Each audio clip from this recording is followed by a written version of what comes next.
London, spring of 1885. The city seemed confused around her, overlapping sounds too close to be separated. Georgiana Livingston paused at the edge of the pavement and shifted her weight carefully. For a moment she thought of the carriage she had refused. It would have been easier. Still, she liked the street. Only there did she feel free, independent. She tightened her grip on the cane in her right hand. 3 steps to the street, maybe 4. Someone brushed past her on the left without slowing down. Georgiana staggered, but did not fall. She never did. "Excuse me," a woman's voice murmured, already too far away to matter. Georgiana took a steady breath. Smoke, manure, and rain filled her lungs. London smelled nothing like Boston, dirtier, colder, more hurried, less forgiving. She raised the cane and took the first step. A carriage rushed by too close. The wind of its passing tugged at the hem of her dress. Georgiana instinctively stepped back. She counted to 5, tried again. Voices crowded the air, hurried footsteps, no pauses. No one stopped, no one offered help. And she did not want help, not the kind that came wrapped in pity. She only needed 2 seconds of quiet, 2 seconds to hear the space between the wheels. But London never fell silent. She moved forward. The street revealed itself beneath her boots. Uneven stones, deep puddles. Another step. A horn exploded to her right. "Out of the way!" a driver shouted. Georgiana turned her head toward the sound, but it was already too late. The wheels were coming too fast, too close. She had no time to move. A firm hand seized her left arm and yanked her backward. She stumbled. Her back struck something solid. A chest. A man. The carriage passed so near she felt the air rush across her cheek. "Let go," she said, trying to pull away. The hand did not release her. "Not yet," a deep voice replied, unhurried, controlled. She tugged harder. The grip remained steady, strong but careful, never hurting. "I said let go. And I heard you." Anger flared hot in her chest. She did not need heroes, did not need men who believed they knew better than she did how to cross a street. "Sir, I did not ask for your help." "I know." "Then why are you still holding me?" "Because there's another carriage coming." She stopped resisting. She listened. He was right. Heavy wheels approached from the left. The carriage passed. The silence that followed felt louder than the noise before it. The hand was still there. "You can let go now," Georgiana said more quietly. "I could," he replied, "but I won't." She turned her face toward him. She could not see him, but she could feel him. The weight of his gaze, his full attention, fixed entirely on her. "And why not?" "Because you'll try again," he said, his calm infuriating. "And next time, I may not be here." "Good. I don't need you to be." "I know that too," Georgiana frowned. "Then what do you want?" There was a brief pause. The rain continued to fall. His hand remained firm. "To take you to the other side," he said at last. "I didn't agree to that." "Not yet." She should have torn her arm free. Should have shouted. Should have slammed her cane against the stones and sent that arrogant man straight to hell. But she didn't. Because for the first time in 6 months in London, someone was not offering pity. He was simply waiting. "All right," she said finally, "but only this once." "Of course," he replied. She heard the smile in his voice. "Only this once." And then she followed him, her hand steady on his shoulder, allowing herself to be guided forward, step by step in silence. Georgiana did not know it yet, but that hand would never learn how to let her go. If you too cherish period stories, those that whisper like old letters and echo like longing hearts, leave your like and subscribe to the Countess's Tales. Your support allows these narratives to cross oceans and reach more souls around the world. And before you go, tell me in the comments which city and country you're watching from. It's always enchanting to discover how far our stories travel. Chapter 1. The Shoulder That Guided Her. 3 streets, he had said. Just 3. And then they would each go their separate ways. Yet there she was, her fingers gripping the damp wool of his coat, feeling every step he took, steady, even, unhurried. Georgiana knew haste. She knew hesitation. She knew the way people either held her arm too tightly, as if she might break, or too lightly, as if they did not quite know what to do with her. This man did neither. He simply walked, and she followed. "There's a large puddle to the right," he warned quietly. "I'm going to move left." His shoulder shifted slightly. Georgiana adjusted her step without effort. Simple, clear, no awkwardness. She almost smiled. "Thank you," she murmured. "You're welcome." Silence settled between them again, broken only by rain-striking stone, hurried footsteps, and voices passing by. London never stopped for anyone. At 23, Georgiana had already learned that the hard way. "You're American," he said after a moment.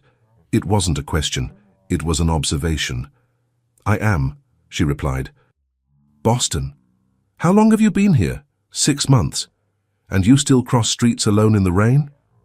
There was something different in his voice, not criticism, perhaps curiosity. "I've always crossed streets alone," Georgiana said. "In any weather. Boston must have calmer streets. Not where I lived." He didn't respond right away.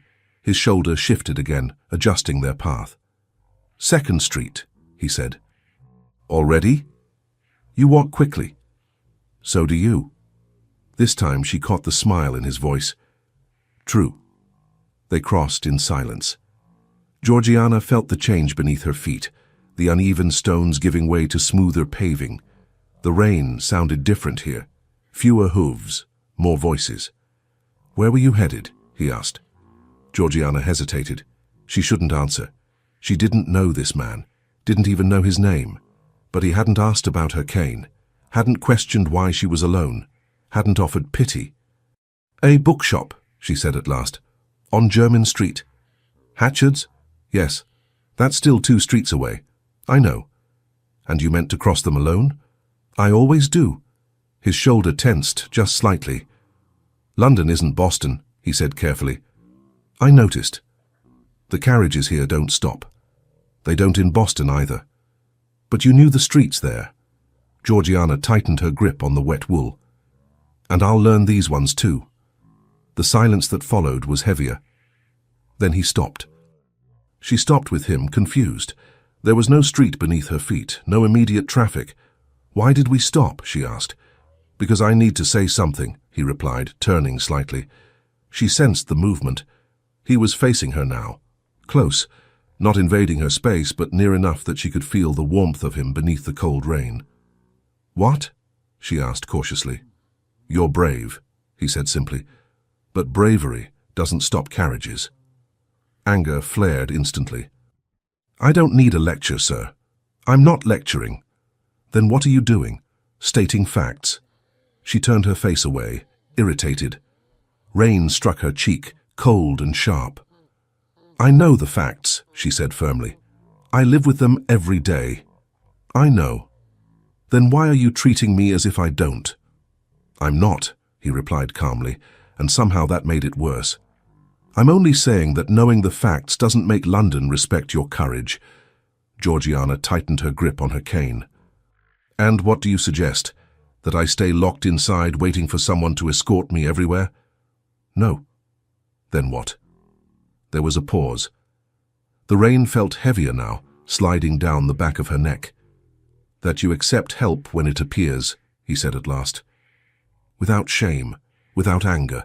Just accept it." The words hung between them. Accept help. As if it were simple. As if she hadn't spent her life proving she didn't need anyone. As if London hadn't taught her in 6 months that help almost always came with humiliation attached. But this man hadn't offered pity. He had simply held on. "3rd Street," he said, breaking the silence. "The last one." Georgiana drew a steady breath. "All right," she murmured. She lifted her hand again and found his shoulder.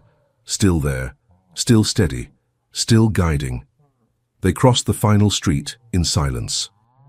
When her boots met the pavement outside the bookshop, Georgiana released his shoulder slowly. Her fingers slid from the damp wool, cold, empty. "Thank you," she said quietly. "You're welcome." She waited for him to leave, listened for his footsteps to fade, but he remained. "Sir?" she called after a moment. "Raphael," he said. "Raphael Worthington." The name landed with familiar weight. Worthington. "Duke of Queensberry," she murmured. "Yes." Georgiana swallowed. She had just argued with a duke. Walked 3 streets holding a duke's shoulder as if he were merely a man. I'm sorry, Your Grace, I didn't know—" "Raphael," he interrupted firmly. "Just Raphael." She fell silent. "And you?" he asked. "Georgiana," she replied, still dazed. "Georgiana Livingston."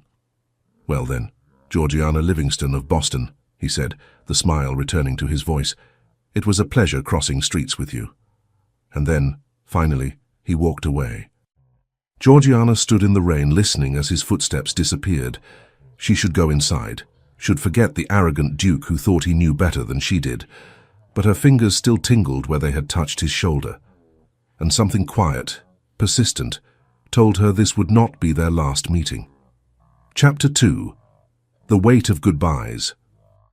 Raphael should not have looked back, but he did. Georgiana Livingston was still standing in front of the bookstore with the light rain falling over her. Her cane steady in her right hand, her dark blue dress soaked through, her face slightly tilted up as if feeling the rain against her skin without a care in the world. He stopped 3 meters away. Idiot. He should have kept walking. He had appointments. A meeting with the butler at 3, dinner with his mother at 7. Daniel was coming by at 9 to discuss the Ashby ball. But he couldn't move. She was different, not just because of her blindness. Raphael knew blind people. Lord Hampton had lost his sight in the war. Lady Constance was born blind, but they all depended on someone, always. Georgiana crossed streets on her own, in the rain, in London. It was madness, or something very close to absolute courage. Maybe both. He watched her turn and enter the bookshop. The door closed behind her. The misted glass swallowed her silhouette. Done. She was safe. He could leave now. But his feet wouldn't obey, because he still felt the weight of her hand on his shoulder, light, confident, as if she had believed without hesitation that he wouldn't let her fall. No one trusted him like that. Raphael closed his eyes for a brief moment. "Your Grace?" He turned. The bookshop's butler was standing at the door, sheltered under a black umbrella. "It's been a while since your last visit. Would you like to come in? We have tea for customers." Raphael glanced at the door. The misted glass. He should refuse. He should go home. "Yes," he replied before he could think better of it. "Thank you." The butler stepped aside, holding the door open. Raphael entered. The warmth of the bookshop enveloped him immediately. The scent of paper, aged leather, and hot tea replaced the rain. Dark wooden shelves stretched to the ceiling. Few people walked between the stacks, flipping through books with almost reverent care. Raphael searched for Georgiana with his eyes. He found her at the back near the poetry section. She wasn't alone. A woman in her 30s was beside her, red hair tied up in a simple bun, practical brown dress, no jewelry. A companion, Raphael assumed. The woman was speaking softly, describing something. Georgiana listened with her head tilted slightly. Raphael lingered near the entrance, watching. Georgiana extended her hand and touched the spine of a book. Her fingers slid slowly over the leather. Then a small smile appeared, small, almost imperceptible, but real. Something squeezed Raphael's chest. Something he couldn't name. "Your Grace, are you looking for a particular book?" He turned.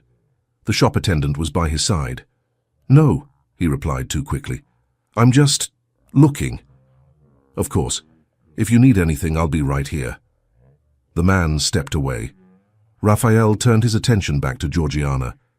Now she was holding a book. The woman beside her opened it to the first page and began reading aloud in a soft voice. Georgiana closed her eyes to listen. Raphael couldn't stop watching her. She was beautiful.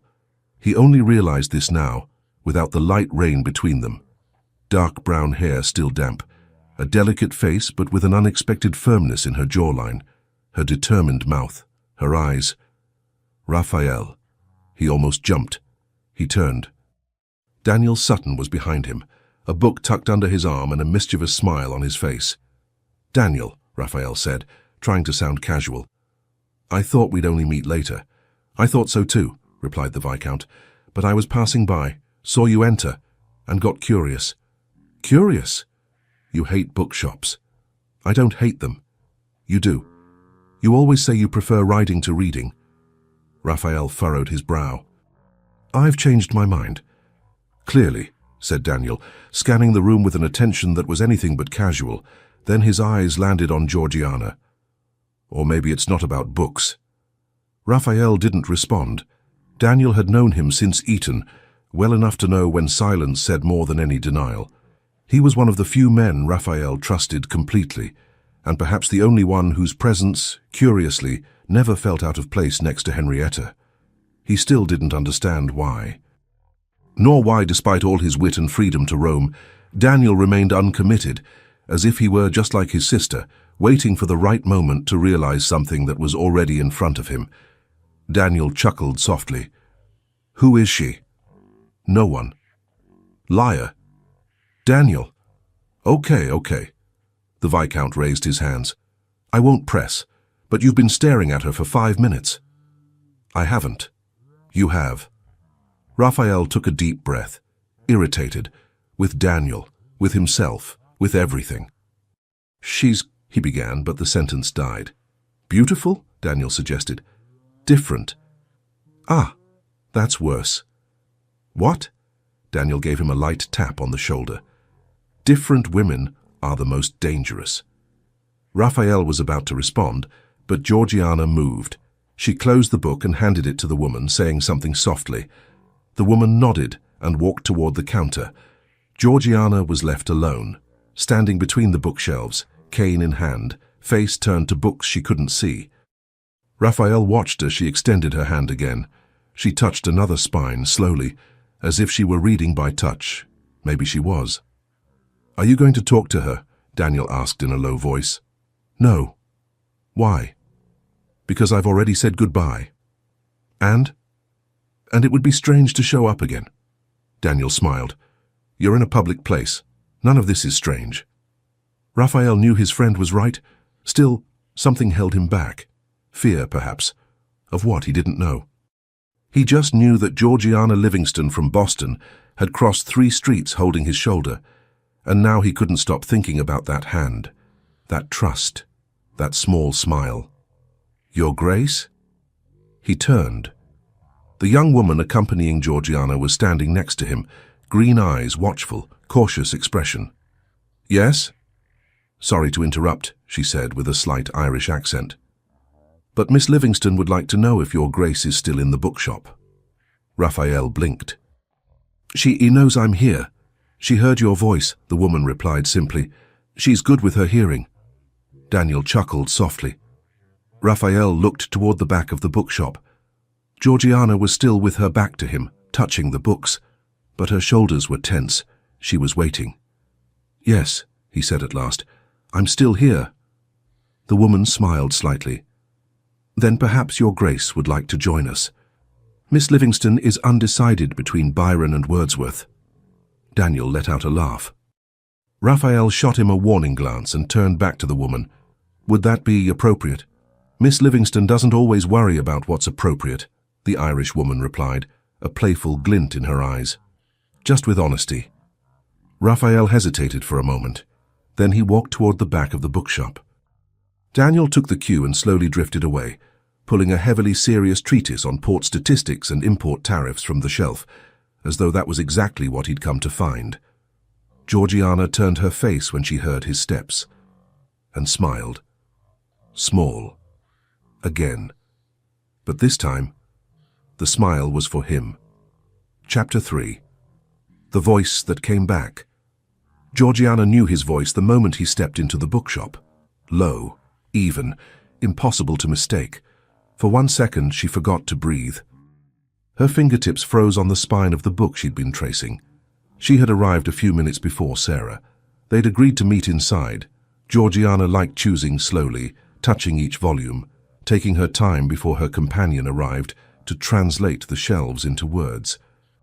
She was tired of being guided like a fragile ornament. She preferred to be seen as someone who made her own choices. And yet, he had come back. Why?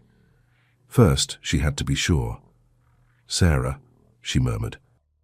"Is there a tall man near the entrance? Dark coat, the kind of presence people notice without meaning to?" "There is," Sarah whispered back. "He just spoke to the clerk." Georgiana tightened her grip on her cane. "And is he looking this way?" A pause, too brief to be innocent. "He is," Sarah said, and Georgiana caught the curiosity in her tone. "He's been watching for a few minutes. Nearly 5. 5.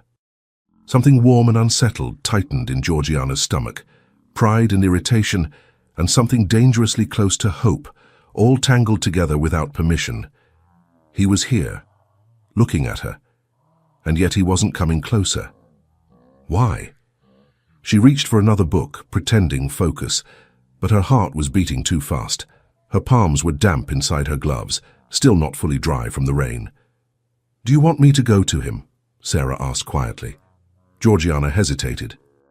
"There's another gentleman beside him now," Sarah added, watching. "A bit shorter, looks familiar, laughs easily. The other doesn't. He just listens." So, he wasn't alone. "Did he say anything?" Georgiana asked, forcing her voice to sound casual. "Not much," Sarah replied, but he tilted his head to hear the man beside him, as if he didn't want to miss a single word. The tightness in Georgiana's belly sharpened. Not jealousy, not exactly. More like a private frustration that he existed beyond the reach of her hand and her ear. She should say no, pretend she hadn't noticed, pick any book and leave.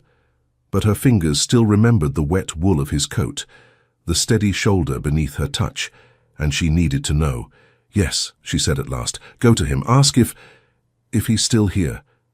She drew a breath. "And mind your manners. He's the Duke of Queensberry." Sarah didn't question it. She simply went. Georgiana stayed perfectly still, trying to steady her breathing. She heard Sarah's voice at a distance, then his, and then footsteps, coming toward her, firm, unhurried, certain. The same footsteps she had followed across 3 streets, as if the world around them was too dangerous to trust. But he was not. Georgiana turned her face slightly, and she smiled. She couldn't help it. "Miss Livingston," he said, stopping a few steps away. "Your Grace." "Raphael," he corrected, that calm control in his voice again. "You remember." "I do." Sarah drifted away with practiced discretion. Georgiana could feel her presence a few yards off, pretending to browse, as though poetry might distract an Irishwoman from what was unfolding. "Sarah tells me you're having trouble choosing," Raphael said. "Between Byron and Wordsworth." "Why not both?" "Because I already have Byron at home." "Then Wordsworth." "I've read him 3 times." "And Byron?" 5. He laughed, low, genuine. Heat rose in Georgiana's face, as if London itself had decided to tease her. "Something funny?" she asked, trying to sound unimpressed. "No," he said, "just, you reread poetry 5 times." "I listen," she corrected. "Sarah reads to me." "Ah." She waited for it. The wrong comment. The predictable question. The pity dressed up as politeness, but he gave her none of that. "Which is your favorite?" he asked simply. "Byron." Georgiana blinked, inside the way she still blinked like any other woman. "She walks in beauty." "A classic." "And yours?" "I prefer Wordsworth." "Why?" "Because he's real." Georgiana laughed, caught off guard. "Byron is passion," she countered. "Wordsworth is nature." "Exactly," Raphael said. "Wordsworth is quiet. Byron is theatre." She was ready to argue, but stopped. Because he was right, and it annoyed her. "You have a point," she admitted. "Thank you. Still, I prefer Byron." Of course you do. And what is that supposed to mean? That you like intensity, he said simply. Crossing streets alone in the rain, arguing with dukes, listening to Byron 5 times. Her face warmed again. You don't know me. Not yet. The words hung between them. Not yet. Why did you come back? She asked softly. He didn't answer at once. Georgiana could hear his breathing, close enough that it didn't feel accidental. I don't know, he said finally. I should have left, but I couldn't. Why? Because I wanted to be sure you were all right. I'm all right. I know. Then why are you still here?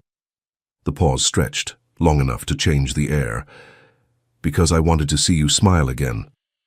For a moment, the world went still. No one had ever said that to her. I smiled, she murmured, when you arrived. I know, he said. And I wanted to see it again. Georgiana had no words. Your Grace, are you flirting with me? She dared, feeling ridiculous and brave in the same breath. Raphael, he corrected again, and there was something almost gentle in it. And yes, I am. Why? Because you're interesting. Interesting, she repeated, testing the weight of the word.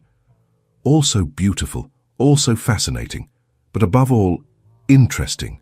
She laughed, helplessly. You're far too direct. So are you. Georgiana tilted her head. Perhaps it's an American flaw, she said with a half-smile. They say we ask too many questions, and here, that's rarely well received. He didn't answer. He simply stayed, present, attentive, as if his attention didn't need permission to exist. And then Georgiana realized with a strange clarity that he was looking at her as if she were whole. Not a problem, not a lesson, not a tragedy. A woman. Sarah cleared her throat discreetly in the background. I must go, Georgiana said. My mother will pretend she hasn't noticed the rains until she does. Raphael laughed. Clever. She is. Georgiana turned, searching for Sarah with her cane. Her companion was there at once. Ready, miss? Yes. Georgiana took a few steps, then stopped, turned her face back toward Raphael. Thank you, she said, for everything. You're welcome. She waited. He didn't offer to escort her, didn't reach for her arm, didn't try to guide her. He simply stood there, waiting. And somehow that undid her more than any gesture of protection ever could. Will you be at the Ashby Ball in 2 weeks? She asked, before the silence could defeat her. For a heartbeat, he sounded surprised. Then the smile returned, calm, unhurried. I was already planning to go, he said, with a quiet trace of humor, but now I have a better reason. The words didn't feel light. They sank too deep for that. My sister is engaged to their son, she said at last. Then, Raphael replied without hesitation, I can't wait to see you there. Yes, that was all. Georgiana turned away before she could say more. Sarah stepped in at exactly the right moment, guiding her through the aisles, handling the payment, opening the umbrella at the door. Georgiana didn't look back, but she knew. He was still there. And for the first time in 6 months in London, she looked toward a ball not as obligation, but as a promise. Chapter 4. The Ball That Wouldn't Arrive. Raphael stayed inside the bookshop long after Georgiana had gone. Rain still drummed against the windows when Daniel wandered back over, hands in his pockets, wearing the kind of easy smile that meant he'd already understood everything. So, the Viscount drawled, feigning innocence. Interesting, was she? Raphael didn't answer. He kept his eyes on the closed door as if it might open again. Georgiana had vanished into the rain with her Irish companion, but her laugh still echoed in his head, soft, real, and entirely unexpected. Raphael, Daniel pressed. She argues, Raphael said at last. What? Poetry. Byron properly argues. Daniel laughed. And that's good? It's different. You keep using that word. Raphael turned to him, too irritated to pretend indifference. Because it's true. When was the last time anyone argued with me about something that actually mattered? Daniel paused, thinking. Lady Henrietta argues with you constantly. My sister doesn't count. Fair, Daniel said, folding his arms. But you do realize what you're doing, don't you? What? Getting obsessed. Raphael frowned. I'm not obsessed. You are. I've known you since Eton. I know when something hooks you. She didn't hook me. Liar, Daniel said, gesturing toward the door. You're going to the Ashby ball just to see her again. I was already going. You were, Daniel corrected, complaining. Now you're waiting. Raphael opened his mouth to deny it, and the denial died before it could form, because Daniel was right. He was waiting. She's American, Raphael said, as if that explained everything. And my mother will have a fit. Your mother has fits as a hobby. True. Daniel's hand landed on Raphael's shoulder, firm enough to be friendship, light enough not to be pity. I'm not telling you to marry the girl. I'm telling you to be careful. Women who argue Byron don't bow their heads easily. Raphael smiled almost to himself. She prefers Byron. I prefer Wordsworth. Worse, Daniel said gravely. Poetic incompatibility is fatal. Raphael shoved him, laughing. Idiot. Always, Daniel said, already drifting away. Come on, before you decide to chase her through the rain and cause a literary scandal. Raphael cast one last look at the bookshop door. Then he followed his friend. Between the bookshop and the ball, nothing was officially arranged, yet nothing was left loose either. There were no clear promises, no letters that could be hidden in drawers. Only the silent agreement of two people who didn't want to lose the thread that had begun to form. Sarah understood before Georgiana ever needed to explain. She became a bridge with flawless discretion. She never carried long messages, only practical observations, spoken as lightly as weather or routine. We'll be on Jermyn Street near dusk. Miss Livingston intends to walk after tea.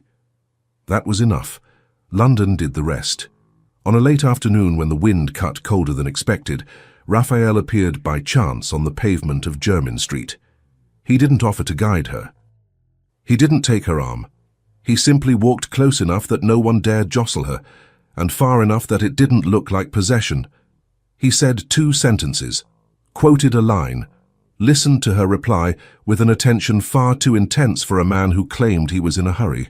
Then he left, as if the encounter had been too brief to matter, though he'd calculated that single minute since dawn. 2 days later, Georgiana noticed him first. Recognizing his voice in a church corridor her mother insisted on visiting. When Raphael stopped beside her, his presence didn't feel unlikely. It felt inevitable. He brushed the marble of the pew, only to signal that he was there. Mind the step, he murmured. And she hated how right it sounded. Sarah became an unwilling courier. Notes began to appear, folded with precise care, always in Raphael's steady hand. Too restrained to be romantic, too personal to be innocent. The sky is clear today. I don't promise what I cannot control, but I would like to hear you argue poetry again. I passed Hatchard's. The clerk asked after you before he spoke of books. I'm not sure whether that is praise or an accusation. If you insist on crossing streets in the rain again, at least choose one where I can be present. Georgiana never answered in writing.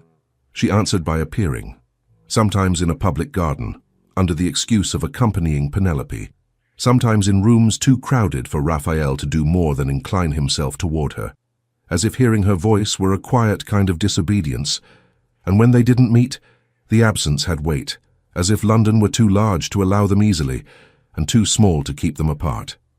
2 weeks was nothing, and it was enough to create a habit. Habits were dangerous.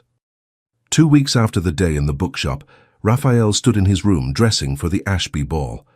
You're nervous, Henrietta said from the doorway. Raphael adjusted his cravat for the 3rd time. I'm not. You are, she said. You never adjust it 3 times. He stopped, meeting her gaze in the mirror. Henrietta was 26, sharp-minded and entirely impatient with self-deception. Still unmarried, a feat Raphael never understood considering the mother they shared, she had escaped through sheer stubbornness every suitable match presented to her for years. Her light brown hair was pinned with studied perfection, Her eyes were far too attentive for a woman pretending indifference. "What do you want, Hetta?" "To know why you're nervous." "I'm not nervous. Mother said you're meeting someone tonight." Raphael turned at once. "What?" "At the ball," Henrietta continued, stepping inside. "Lady Ashby has the perfect candidate, a count's daughter, beautiful, educated, mother's dream." Raphael's stomach dropped. "I didn't ask for that." "Mother never asks permission," Henrietta said, settling into the armchair. "You know that." "I'm not meeting anyone." "You are," she replied, "because she'll drag you over." Raphael raked a hand through his hair, annoyed. Before, he always slipped away. But now Georgiana would be in that room, and the last thing he wanted was to be trapped in empty conversation while she stood somewhere within reach. "Hetta," he said carefully, "I need a favor."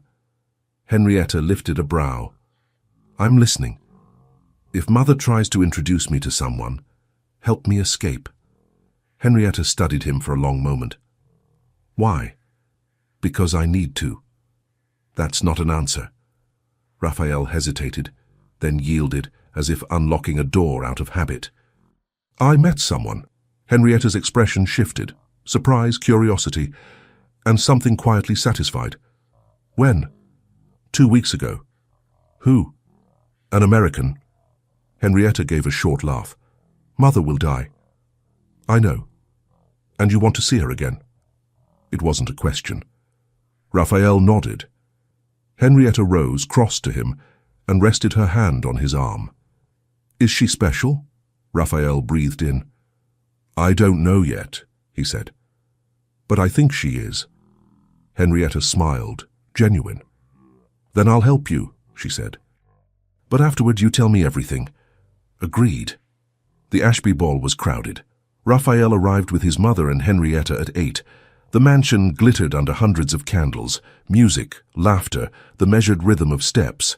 He had always hated balls, but tonight his eyes searched for something else. Dark hair, a dress he wouldn't know how to describe, a discreet cane. "Raphael," his mother called, firm. "Come, I want to introduce you to someone." He turned. Lady Catherine stood beside a blonde young woman, flawless.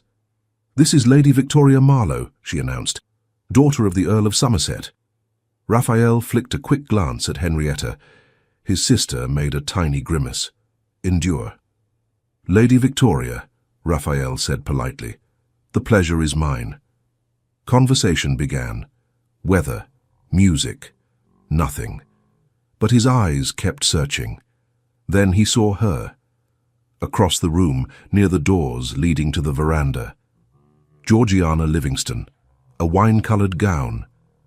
Her hair pinned into elaborate curls, her cane in her right hand, alone. No. A man approached, tall, fair-haired, far too confident. Something darkened in Raphael's chest. The man spoke. Georgiana smiled, polite, distant, not the bookshop smile. The man offered his arm. She hesitated, then accepted. They walked toward the dance floor and began to dance. Raphael's jaw tightened. "Your Grace," Lady Victoria said. "Are you listening?" "Forgive me," Raphael murmured. "I need air." And he crossed the ballroom, straight, toward Georgiana. Chapter 5. The Wrong Dance. Georgiana hated balls. She always had, even in Boston, even before London. But here, it was worse. In Boston, people at least pretended to be polite. In London, they simply looked, whispered, measured, judged. And she felt the stares. She always felt them. The blind American, the magnate's daughter. Rich, but flawed. Pretty, but useless. 6 months had passed and nothing had changed. "Miss Livingston," a voice said at her side, male, far too confident, "may I have the honor of this dance?" She recognized the tone before the name even settled in her mind. Some lord, introduced half an hour ago by her mother, a name too long, too proud of itself. That British aristocratic accent that always sounded like contempt dressed as manners. "Lord Hargrave," she replied, with the careful politeness she'd perfected. "A magnificent ball, wouldn't you say?" She nearly laughed. Nearly. I'm sure it is. There was a brief pause. Then he laughed, too loud, too false. Yes, forgive me. I forgot. He hadn't forgotten. No one ever forgot. But the music, he hurried to fix it, is exquisite. You must be able to enjoy that. Georgiana tightened her grip on her cane. You must be able to enjoy that. As if she were a child who needed to be soothed. Yes, she said coolly. I can hear. So, may I have this dance? She should refuse. She knew she should. But she could feel her mother somewhere in the room alert, and Penelope had begged her, please try to fit in just this once. All right, she murmured. Before taking his arm, she passed her cane to Sarah, who waited at the edge of the ballroom, watchful as always. The motion was automatic, learned over years of silent concessions. Hargrave offered his arm. Too tall. Wrong. Georgiana hesitated, then rested her hand on the dark sleeve of his coat. His hand closed over hers with too much force, not support but possession. He guided her toward the center of the room. The music began. A waltz, predictable. His hand settled at her waist, too firm, too close. A familiar discomfort crawled up her spine. You dance very well, he remarked as they turned. For someone who, well, for someone blind. Thank you, she answered without warmth. You must have practiced a great deal. I did. In Boston? Yes. It must be different there. More simple, I imagine. Anger rose, familiar, contained, buried too deep to explode. Not so different, she said. London has far more to offer, he continued, pleased with himself. Culture, history, refinement. He talked without stopping, about London, about superiority, about how fortunate she ought to feel to be here. Georgiana stopped listening.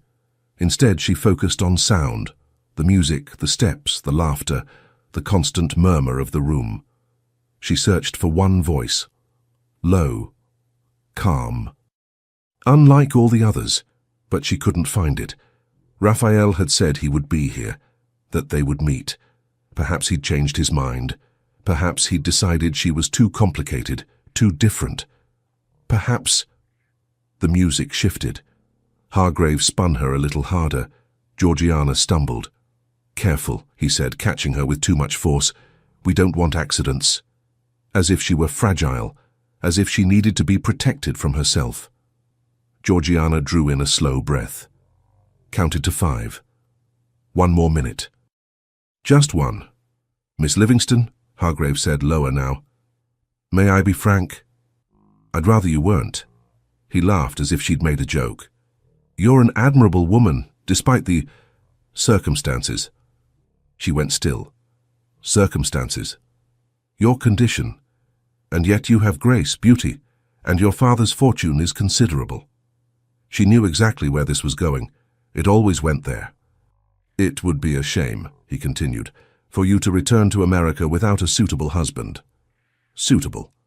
Someone who understands your limitations and accepts them. Nausea hit fast. How generous. It isn't generosity, he said, serious. It's pragmatism. You need protection, and I need, well, the Livingston fortune would be useful. There it was, the bare truth. He didn't care about her. He never would, just like the others. Georgiana stopped moving. Thank you for the dance, Lord Hargrave, she said, steady. But I'm tired. But the music hasn't. I'm tired. She drew a breath. Just tell me where the veranda is. She let go of his arm and took an uncertain step, more to get away than because she knew the direction. Her cane was back in her hand. She tapped it once, not to find her way, but to make space. Miss Livingston, wait. A hand touched her shoulder. Not Hargrave's. Another one. Larger, steadier, familiar. Georgiana's breath caught. You promised me this dance, a deep voice said behind her. Raphael. She turned slowly. She couldn't see him, but she could feel him. The presence, the warmth, the solidness of him. Your Grace, Hargrave said, startled. I didn't realize. Now you do, Raphael cut in, calm and firm. If you'll excuse us. Hargrave muttered something and withdrew. Georgiana's heart was beating far too fast. "I didn't promise you a dance," she said quietly. "I know," Raphael answered, honest, "but you looked like you needed to be removed from that. I didn't need rescuing." "You did," he said with restrained amusement. "You were 2 seconds away from hitting him with your cane." Her mouth curved before she could stop it. "How would you know?" "I recognize that expression." "You can't see my expression." "I was facing away." "I can feel it," he said. "You go completely tense, like you are now." She angled herself toward him. "I'm not tense. You are."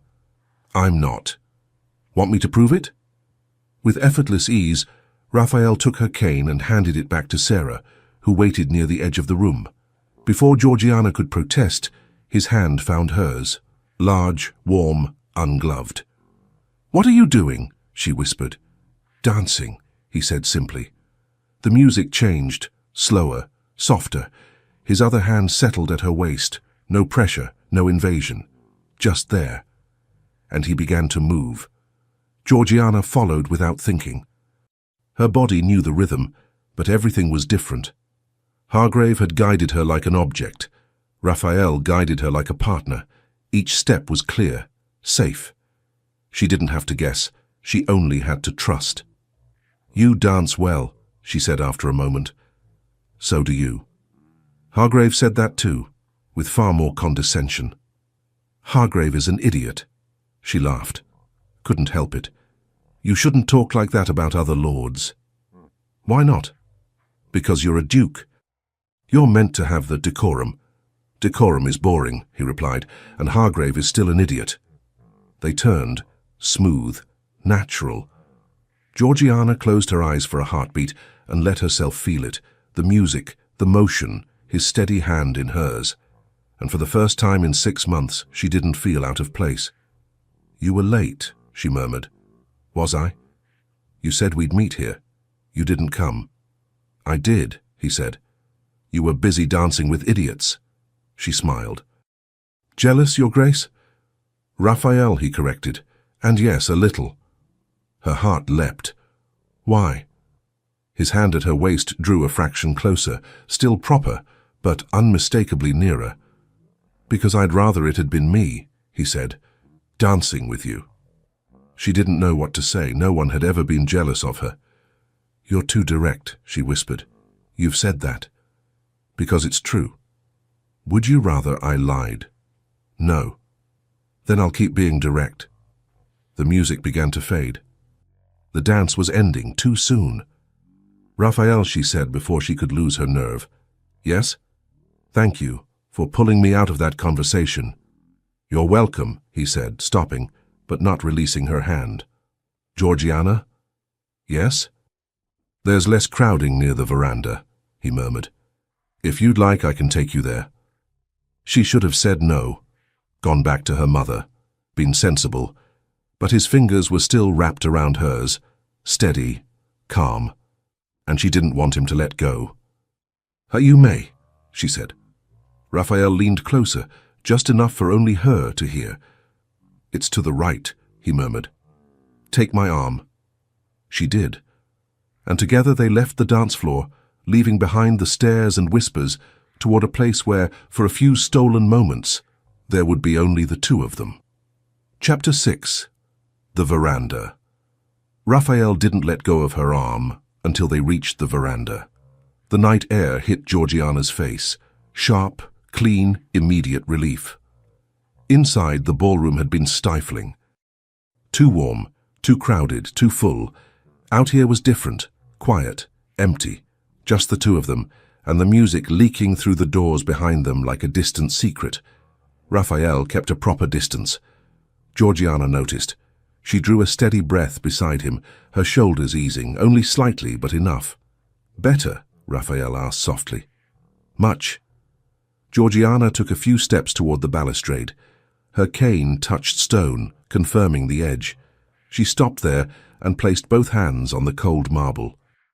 Raphael remained where he was, watching. Her wine-colored gown caught the moonlight.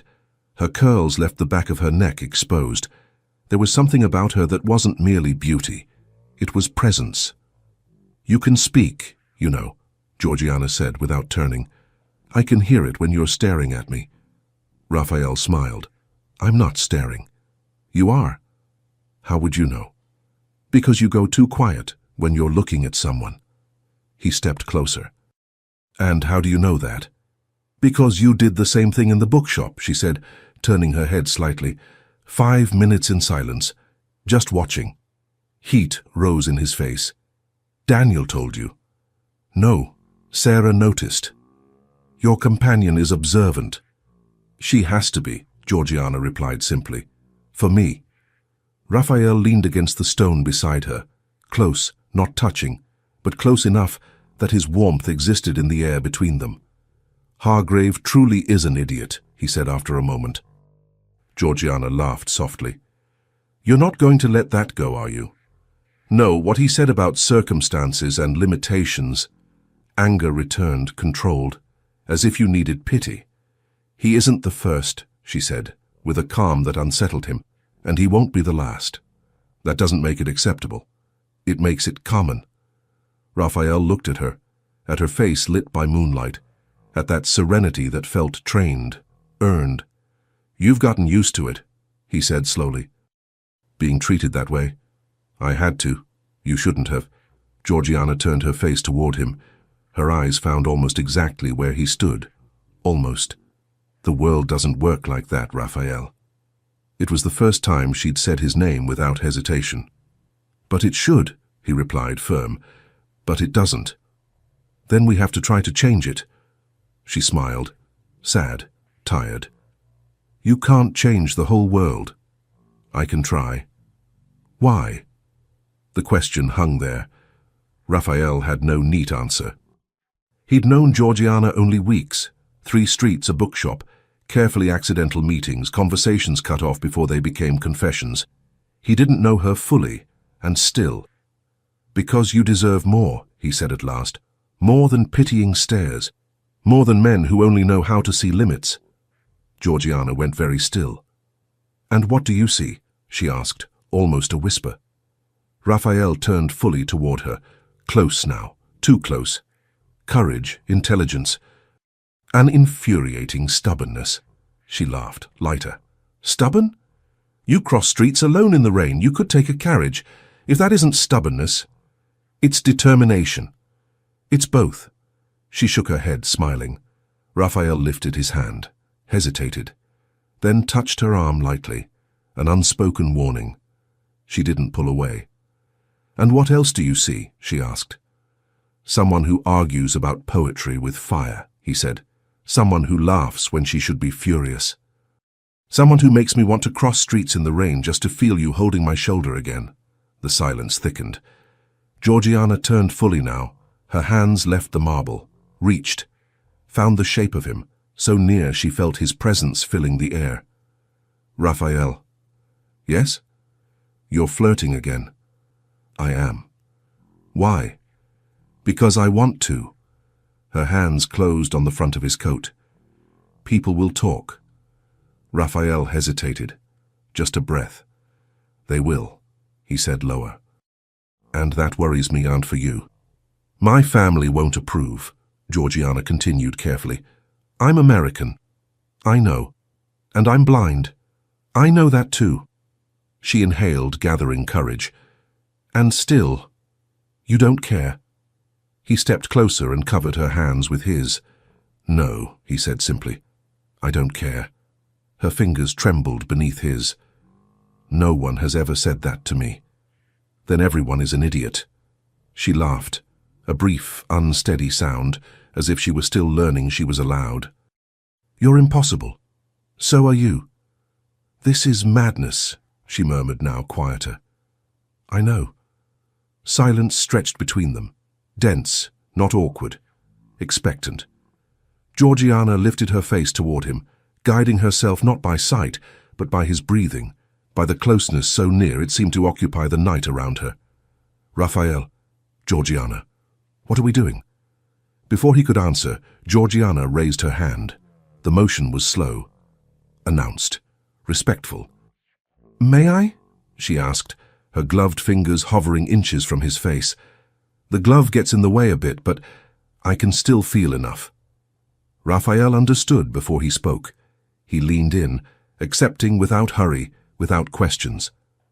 "If you'd like, I can help you take the glove off," he murmured, careful, too careful for a public place. "But if not, you already know where I am." Her fingers touched his jawline first, then the curve of his cheek. The contact was light, attentive, not curiosity but concentration, like reading something that mattered. She traced the shape of him with care, feeling the texture of his skin, the shadow of recent stubble, the unexpected firmness beneath her touch. Raphael didn't move, didn't dare. He received her hand the way a man receives a confession. "You go very quiet when you're looking at someone," she murmured. "You can feel it." Her thumb rose toward his temple, hesitated, then withdrew. Not like regret, like recognition of a boundary. "You're different than I imagined," she said thoughtfully. "Is that good or bad?" "I'm still deciding." "Fair," he said. "If you conclude I'm disappointing, I promise a formal apology." She laughed softly. "I think that risk has already passed." Her hand lowered slowly. The air between them still vibrated when... "Raphael Worthington." They stepped apart at once, as if the touch had been a secret exposed. Henrietta stood in the doorway, eyes far too sharp for genuine surprise, a dangerously amused smile on her mouth. "Mother is looking for you," she said, "and Lady Victoria is visibly frustrated." "I wasn't—" "And Daniel is trying to distract the entire room," Henrietta added, casting a quick glance toward Georgiana. "With very little success." Raphael exhaled, already defeated. "Daniel always tries to look calmer than he is," Henrietta continued, half smiling. "He's terrible at it when he cares too much." Raphael frowned. "And since when have you been paying that much attention to Daniel?" "Since someone has to keep the world from collapsing while you disappear onto verandas," she replied, too dry to be uninterested. Heat rushed to Georgiana's face. "I'm so sorry, I shouldn't—" "No," Henrietta cut in, firm. "This is definitely not on you." Raphael drew a breath. Nothing had been said aloud. Nothing had happened that could be described with clarity. And still, everything had changed. "No," Henrietta repeated, sharper. "You have nothing to apologize for. My brother is the one who should know better." "Hetta," Raphael warned. "What?" She turned to Georgiana. "You're the American?" "I am. Georgiana Livingston." "Henrietta Worthington," she replied with a smile too direct to be casual. "A pleasure. Daniel has already mentioned my brother's unusual enthusiasm. Hetta, I will kill you." "You won't," she blinked. "But we need to go back before Mother comes out here herself." Georgiana nodded and reached for her cane, her hands still faintly unsteady. Raphael stepped toward her. "Georgiana—" "It's fine," she said too quickly. "Your sister is right." But it wasn't. He could hear it in the rigidity of her shoulders, in the way she gripped the cane too tightly. "May I see you tomorrow?" he asked, low. She hesitated. "Hyde Park, 3 o'clock," she said at last. "If it rains, I won't go." "It won't rain," he replied with no certainty at all. She smiled, small but real.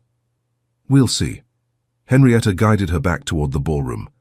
Raphael stayed alone on the veranda, heart racing, hands still warm. He'd almost kissed her. Almost, and tomorrow he would try again. Chapter 7. The Weight of Expectations. Georgiana couldn't sleep that night. She lay in the dark, following the familiar rhythm of the clock as it measured the hours. 1, 2, 3. The silence of the house felt sharper than usual, almost watchful. Her fingers still held the memory of his face, the firm line of his jaw, the warmth of his skin beneath her careful touch, and the way Raphael had gone completely still, not from embarrassment, but from respect. As if he understood that gesture said more than words ever could. She turned onto her side, annoyed with herself. It was madness. She'd only known Raphael for a few weeks, nothing that should justify the constant tightness in her chest, but her body did not answer to logic. A little after midnight, soft footsteps stopped on the other side of her door. "Miss?" Sarah's voice came low. "Are you still awake?" Georgiana sat up. "I am. Come in." The door opened with care. Sarah slipped inside without lighting a lamp and sat on the edge of the bed, just as she had since Boston, whenever she sensed sleep would not come, no matter the hour. Couldn't rest? No. Because of the Duke? Georgiana didn't answer. She didn't need to. Sarah exhaled. "He seems like a good man. He seems. But I don't know what this could become," Georgiana said at last. "Or what it could cost." Sarah went quiet for a moment. "You touched his face last night." Heat rose instantly. "You saw?" "I saw enough to understand," the Irishwoman replied without judgment. "It wasn't a scandal, but it also wasn't something small." Georgiana closed her eyes. "He didn't treat me like I was fragile, Sarah." "I know. Or like I was something to be fixed. I know that too. And that frightens me more than anything else." Sarah took her hand. "Then go to the park tomorrow," she said, firm. "Look at it in daylight. Find out if he's worth carrying the weight that comes with it." Georgiana nodded. The next morning at 9, she went down the stairs, counting each step, with the familiarity of someone who had memorized every imperfection of the house. The cold banister under her left hand, the cane marking the rhythm ahead of her, the slight dip on the third step that always demanded an adjustment. The Livingstons' house still didn't feel entirely hers.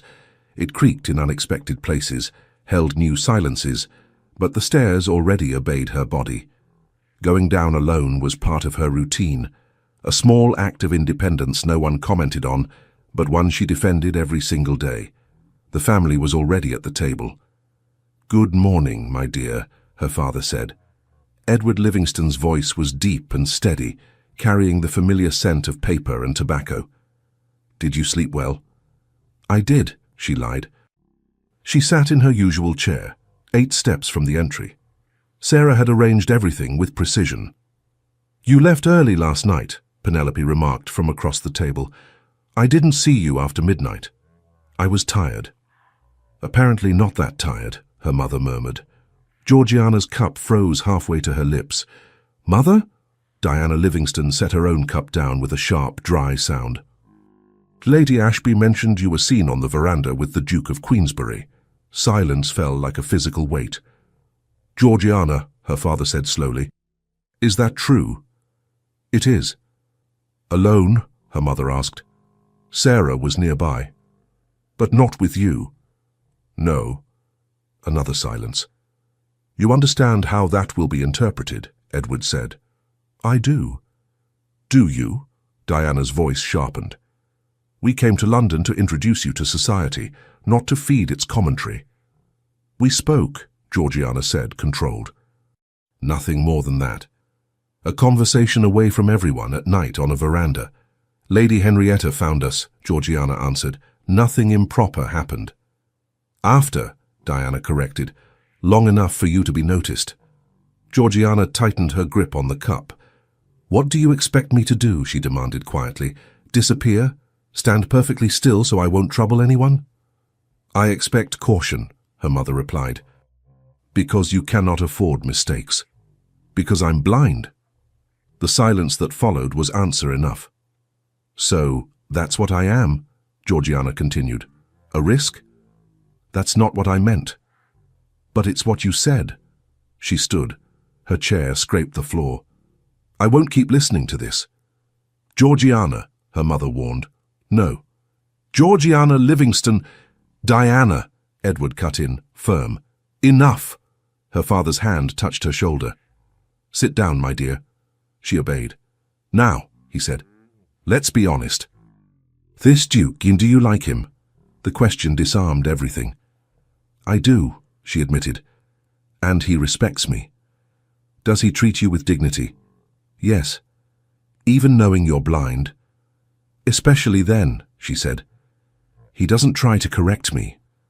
Her father fell thoughtful. "Queensberry doesn't need money," he said at last.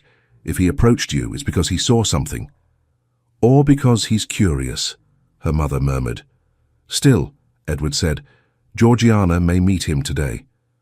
What? Diana snapped. In Hyde Park, at 3, Sarah said from the side of the room. That is unacceptable.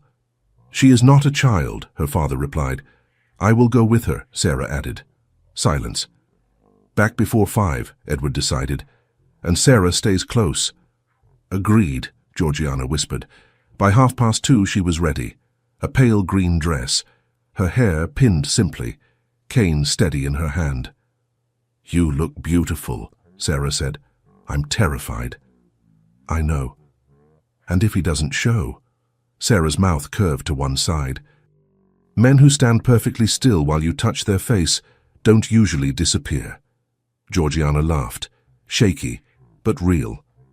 And then they left for Hyde Park, to find out whether the impossible Duke was, in fact, worth the weight of expectations. Chapter 8. The Choice. Raphael arrived at Hyde Park at 2:50, 20 minutes early. Idiot. He walked to the Serpentine and stopped near the bridge.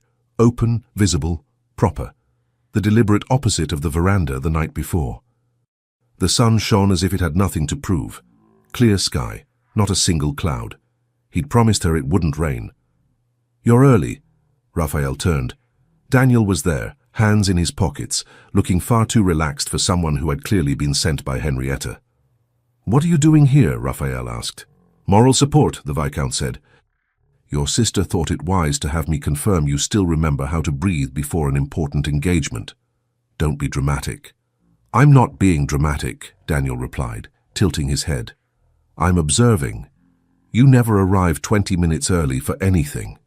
I arrived early because... Raphael stopped. Because you're nervous, Daniel finished, pleased with himself. You've adjusted your tie 3 times.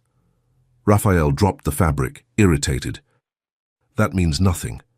It means everything, Daniel said calmly. It means that for the first time in a very long while, something matters enough to knock you slightly out of order. He smiled, amused. Relax. She likes you. You don't even know her. I know you, Daniel said in that casual tone that was never innocent, and I know my future wife well enough to recognize when Henrietta decides to stake her name on someone. She doesn't waste time on lost causes. Raphael frowned. Future wife? Daniel glanced at him, almost entertained. Not official yet. You two, Raphael began, then stopped. Understanding arrived all at once, too late to be ignored. How long? Long enough for you to realize it now and wonder how you didn't see it sooner. Raphael let out a short breath that was half laugh, half disbelief. My sister has always been far too efficient for her own good. And you've always been far too busy pretending you don't notice things, Daniel countered. Raphael shook his head, staring out at the lake. The swans cut through the water with their usual serenity, as if nothing important had just rearranged itself in the world. You took your time, he said at last. Maybe, Daniel allowed. Or maybe you simply waited for the moment when neither of you could pretend it wasn't serious anymore. Raphael was quiet for a beat, then nodded. She's going to dominate you. It's already happening, Daniel replied, without a hint of complaint. The corner of Raphael's mouth lifted briefly. Good luck, he said. I'll need it, Daniel agreed. But not as much as you. Raphael gave him a quick look, then turned back to the water. My mother is furious, he said softly. Naturally, Daniel answered. You vanished from a ball with an American. I didn't vanish, Raphael corrected automatically. You went to a veranda, with an American, alone. For exactly long enough for London to begin inventing stories. Henrietta interrupted. After the damage was done, Daniel said, giving his shoulder a light tap. She spent the entire morning talking about Lady Victoria. Raphael felt his jaw tighten. I don't care about Lady Victoria. I know. Your mother simply hasn't accepted that yet. Daniel studied him for a moment, more serious now. Are you truly considering this? I am. Georgiana Livingston as Duchess? Yes. That doesn't frighten you? Raphael answered without hesitation. What frightens me more is the idea of not trying. Daniel let out a slow breath, like a man acknowledging something inevitable. Then be honest with her, about everything, About your mother, about the weight of what you're offering. I will. Good, Daniel said, starting to walk away. Because she deserves to know exactly what she's stepping into. He took 2 steps, then looked back over his shoulder. Oh, and if this works, I'll be demanding credit, at minimum for keeping Henrietta occupied long enough not to interfere more than necessary. Raphael almost smiled. Daniel left. And then Raphael saw her. On the far side of the bridge, a pale green dress, simple, her hair pinned without fuss, the cane steady in her right hand. Sarah walked beside her, alert, discreet. Georgiana stopped. Her face turned slightly searching. Raphael moved toward her. "Georgiana," he called softly. She turned at once, and she smiled. A small, genuine smile meant only for him. "Raphael," she said, "you came. I promised. And it didn't rain." "I promised that too," she laughed. Sarah drifted toward a nearby bench, close enough to be proper, far enough to give them room. "Would you like to walk?" Raphael asked. "I would." He offered his arm. Georgiana hesitated for only a second before accepting. He guided her hand to the dark sleeve of his coat. They walked along the lake. "My mother was furious," Georgiana said after a while. "So was mine. My father was more understanding." "Mine tried to be," Raphael said quietly. "Sometimes, when he was still alive." She breathed in. "Sometimes I wonder if I'll spend my whole life watching other people claim things that will never be mine." Raphael stopped. He turned her carefully toward him. "Listen to me," he said, standing directly in front of her. "You're not on the edge of life. You simply refuse to live in the small way they think you should accept. That doesn't change the world." "No," he agreed, "but it changes you, and it changes anyone who chooses to walk beside you." Georgiana went still. The park felt far away, too distant to interfere. "Raphael, this is madness." "It is," he admitted, not trying to deny it. "But it isn't recklessness. I believe your mother will never approve." "Perhaps not," he said, serious now. "But I need you to know something." A brief silence, heavy with choice. "I want to court you, Georgiana, openly, properly, no hiding places." Her breath deepened. "Society will talk." "It will," he replied. "And I want it talking while knowing my intentions are clear." "And even so," he said, touching her hand with care, as if sealing something before he asked for it. "I am choosing to be here." Georgiana didn't move. "Why?" she asked, and the question came out smaller than it deserved. "To everyone else I'm a burden, a limitation." Raphael didn't answer immediately. He stepped only close enough for her to feel his presence without being crowded by it. "But not to me. Your blindness does not define who you are, Georgiana. If one day I ask you to marry me," he said softly, without hesitation, "it will not be out of defiance, or pity, or impulse. It will be because after knowing you, any life that doesn't include you would feel like a lie." The air seemed to shift.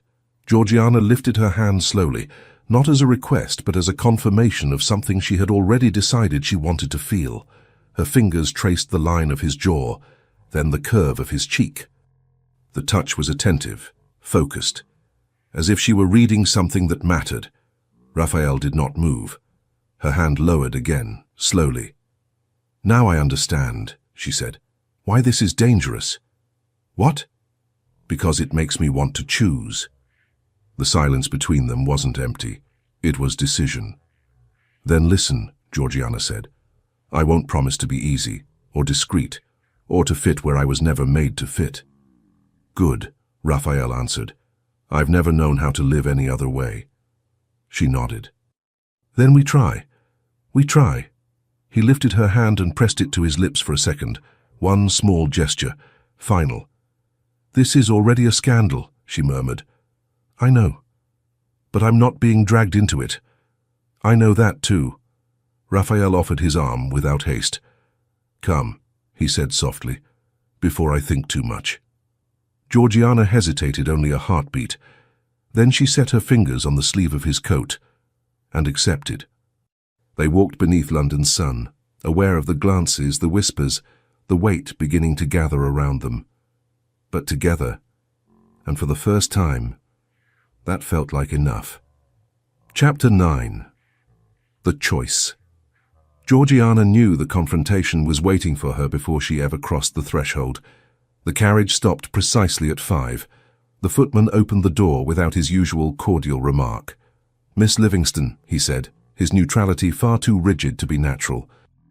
"Your mother requests your presence in the drawing-room immediately." Georgiana drew in a slow breath. Sarah touched her arm, barely. A small gesture, silent support. The drawing-room was on the 2nd floor. Georgiana counted the steps without thinking, her cane marking the rhythm ahead of her. Each one demanded more courage than physical effort. At the door, she stopped. There were voices inside, her mother's, her father's, and a third, female, older, trained to be obeyed. "Come in, Georgiana," Diana Livingston called. She entered. The air felt thicker, the room vast, the silence weighted with expectation. Sarah remained a single pace behind her, alert. "Sit," her mother ordered. Georgiana moved forward until her fingers found the arm of a chair. She sat carefully, hands folded in her lap. Her posture flawless, as if mastery over her own body were the one thing no one could take from her. "Georgiana," her father said after a brief silence, "we have a visitor. Lady Catherine Worthington, the Dowager Duchess of Queensberry." The world rearranged itself around that sentence. Raphael's mother. "Your Grace," Georgiana murmured, offering a small, seated bow. "Miss Livingston," Lady Catherine replied. Her voice was polished. Her intention was not. "I have come to clarify a situation before it becomes inconvenient." "About what?" Georgiana asked, calm by sheer discipline. "About my son." Silence fell, heavy, immediate.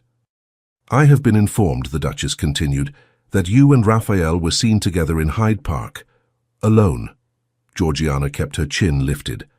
"My companion was present." "At a comfortable enough distance to invite speculation," Lady Catherine returned, never raising her voice. "Hyde Park is not a place of anonymity, Miss Livingston. Certain behavior draws attention, especially when it involves a name already being watched with care." The message landed cleanly. This was not only about Georgiana. This was surveillance. "Watched by whom?" Georgiana asked, her voice steady despite the tightening in her chest. "By society, by the title, by the name Queensberry." "Or by control," Georgiana said before she could stop herself. "Georgiana," her father warned softly.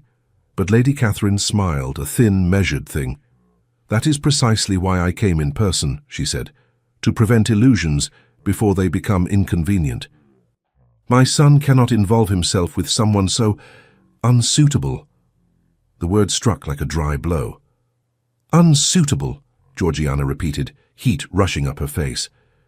"Because I'm American? Because I'm blind? Or because I refuse to sit quietly in the place you'd like me to occupy?" Lady Catherine didn't blink. "All of it," she said. "Raphael has duties, and you do not fit them." "Mother," the voice came from the doorway. Raphael entered with firm steps, his presence filling the room before he even crossed it. Henrietta followed close behind, eyes bright with anger, her entire body taut with restraint. "What are you doing here?" Lady Catherine demanded, rigid.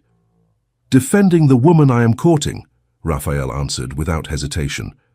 The air left Georgiana's lungs. "Courting?" the Duchess repeated, incredulous. "Yes." Raphael moved closer to Georgiana. He didn't touch her, but he stood near, deliberately near. Near enough that no one could doubt where he belonged, and I will not allow her to be treated like a social mistake. "Raphael, you're being reckless." He held his mother's gaze. "No, I'm being clear." Then he turned to Georgiana. "I need to say this in front of everyone," he said, "because you deserve clarity." Georgiana lifted her face toward him. "Georgiana Livingston, my intentions are serious.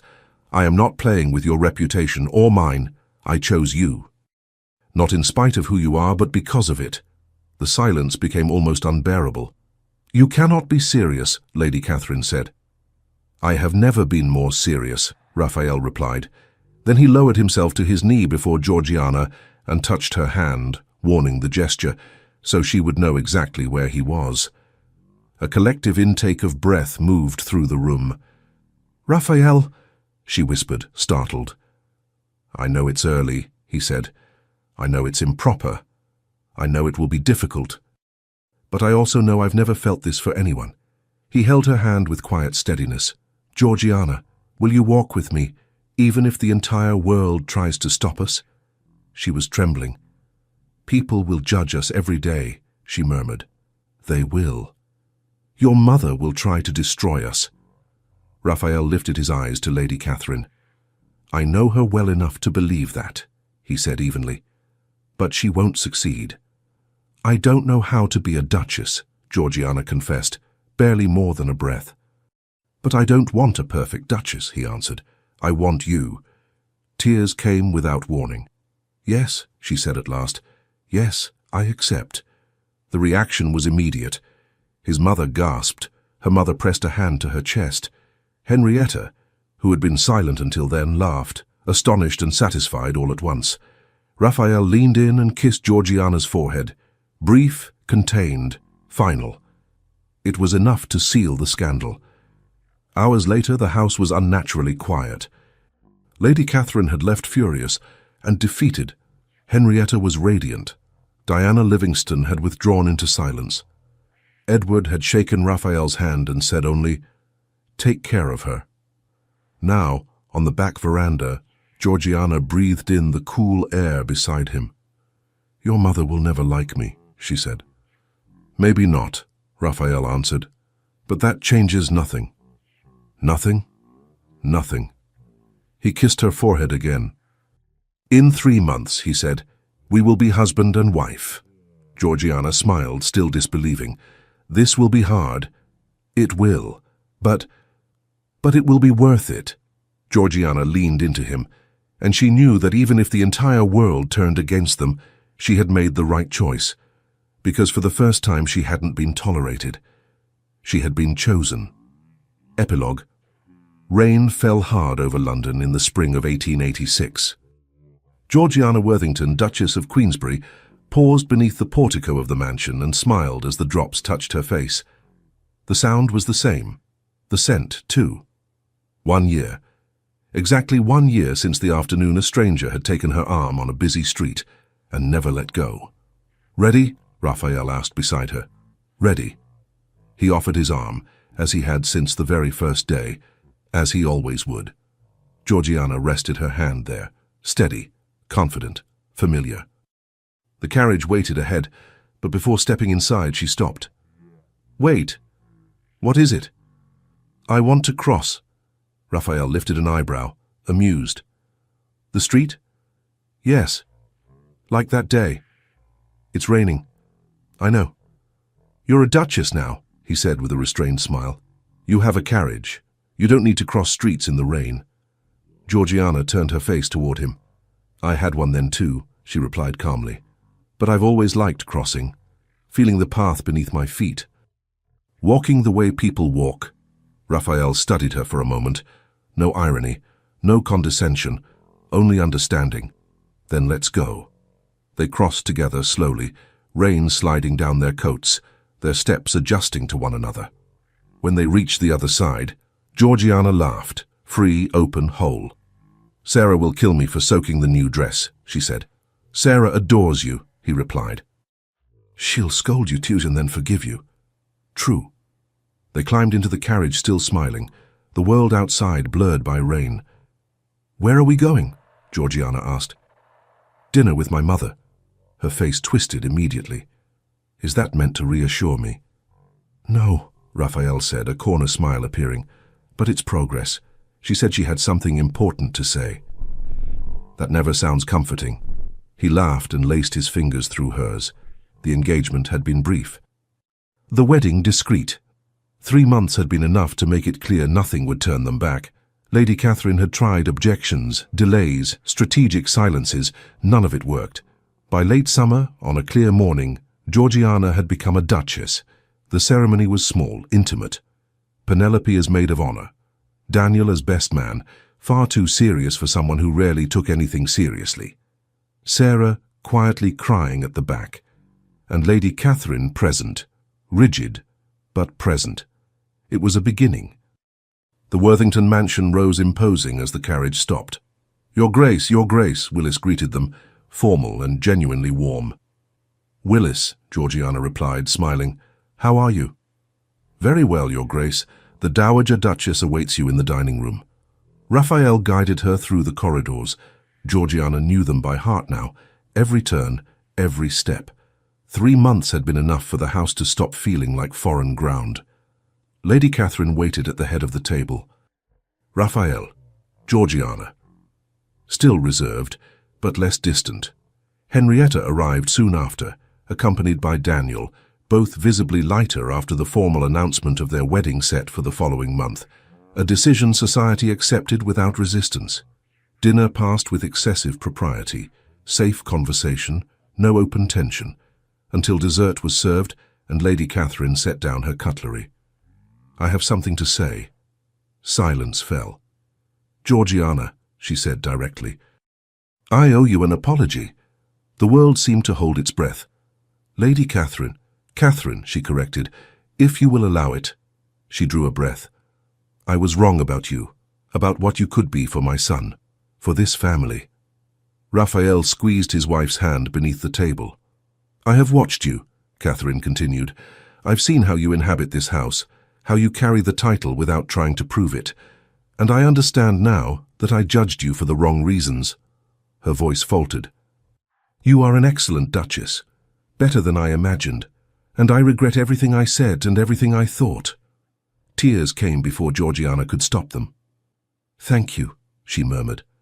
There is one more thing. Catherine stepped closer and placed a small parcel directly into Georgiana's hands, guiding her fingers to the fabric.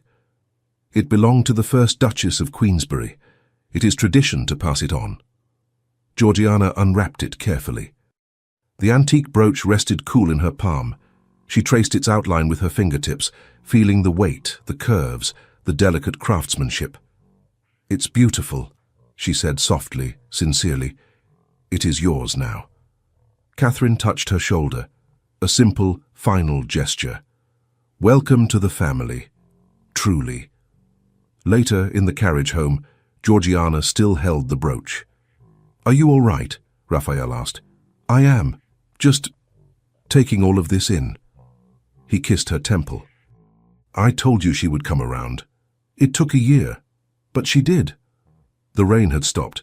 The air smelled of wet earth. Raphael stepped down first and offered his hand. Georgiana took it, as she always did. Raphael? Yes? Thank you. For what? For that day, for taking my arm, for not letting go. He drew her close. I should be thanking you, he said, for trusting me. Georgiana leaned into him. 1 year earlier, she had been just a woman standing on a noisy street, invisible to nearly everyone. Now she was a duchess, a wife, loved. Not because anyone had pitied her, but because someone had truly seen her. Come, Raphael said. Sarah must be waiting with hot tea. And a lecture, without a doubt. They went inside together, hand in hand. And Georgiana knew she had never needed to be saved. She had only needed someone willing to walk beside her, on any street, in any time, forever. That was the story for today. I hope you enjoyed it as much as I did sharing it with you. If you liked this story, don't forget to like and subscribe to stay updated with all the new videos. Your support means the world to me. And if you're craving more captivating tales, be sure to check out the other stories on the channel. I have plenty more coming your way. Thank you so much for watching, and I'll see you in the next one.